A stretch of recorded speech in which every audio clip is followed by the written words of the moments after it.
Hello，大家好，今天我们一起来学习 ASKE 的词汇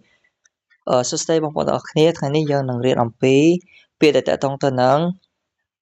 កម្រិត ASK1 អូខេអញ្ចឹងយើងចាប់ផ្ដើមមកទាំងអស់គ្នាពាក្យដំបូងយើងអានថាមីហ្វានអូខេចាំផ្លែតបងប្អូន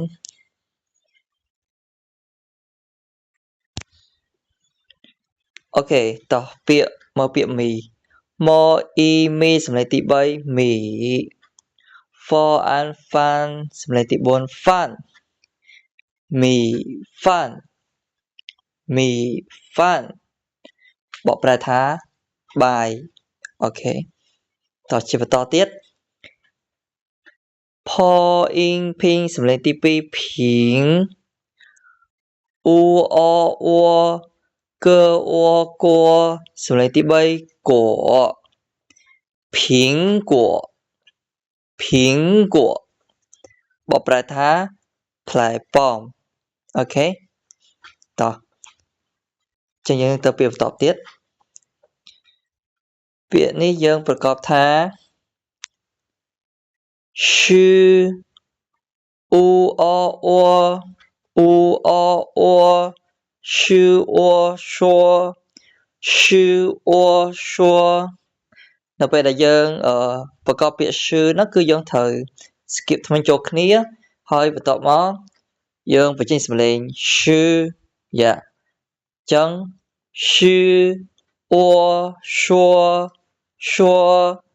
បកប្រែថានិយាយអូខេតែយើងមើលពាក្យបន្តទៀតឈូអូខេតោះឈឺអ៊ូឈូអូខេឈូបកប្រែថាសៀវភៅអូខេចឹងយើងមកពាក្យបន្តទៀតអ៊ីអឺអៀ西也写或者我们可以读ឬក៏ពួកយើងអាចអានថាជាសំឡេងទី3មានន័យថាគឺនៅក្នុងពងកបងប្អូនណាគឺយើងនៅពេលយើងអានទៅវានៅក្នុងពងកវាមានអារម្មណ៍ថា focus ទៅលើពងកច្រើនជាងដូចជាសំឡេងមនុស្សធំចឹងវាអញ្ចឹងណាចឹងអានេះយើងអានថាជាបកប្រែថាសរសេរអូខេចឹងយើងមកពាក្យបន្តទៀតឈឺដោយសារនេះគឺប្រកបអត់បានទេឈឺយ៉ាឈឺអានោះក៏យើង skip ថ្មចូលគ្នាដូចគ្នាដែរឈឺយ៉ាហើយធ្វើមាត់រៀងស្រួយតិចមក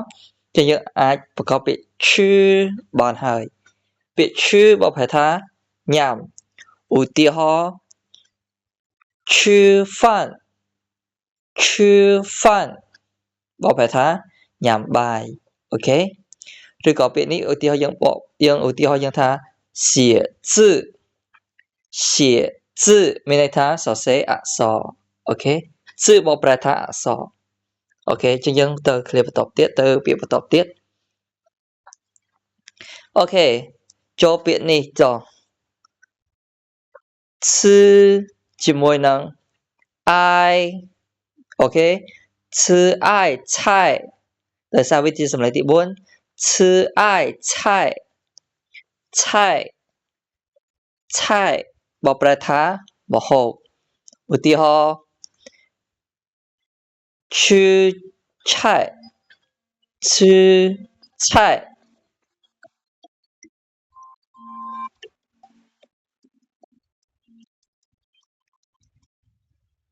អូខេ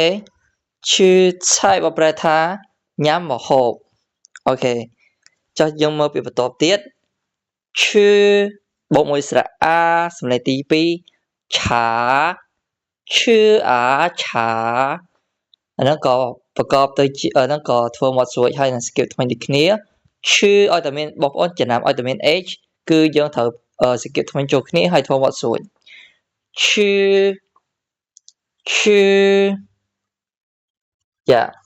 ឈឺអាឆាអូខេឆាបកប្រែថា តែឧទាហរណ៍ថាតែចិនយើងនិយាយថា中国茶中国茶បកប្រែថាតែប្រទេសចិនឬក៏យើងអាចនិយាយថាតែចិនអូខេអញ្ចឹងយើងចូលពាក្យបន្តទៀតអូខេពាក្យនេះយើងអានថាយើងប្រកបថាហឺជាមួយនឹងស្រៈហឺហឺហឺហឺហឺហឺហឺបកប្រែថាផឹកឧទាហរណ៍喝水喝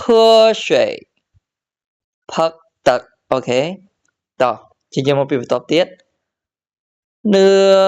ជាមួយនឹងស្រៈអាសម្លេងទី3គឺនឿអាណានឿអាណាបកប្រែថា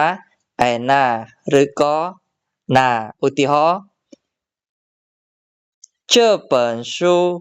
在哪里这本书在哪里ឬក៏យើងនិយាយថា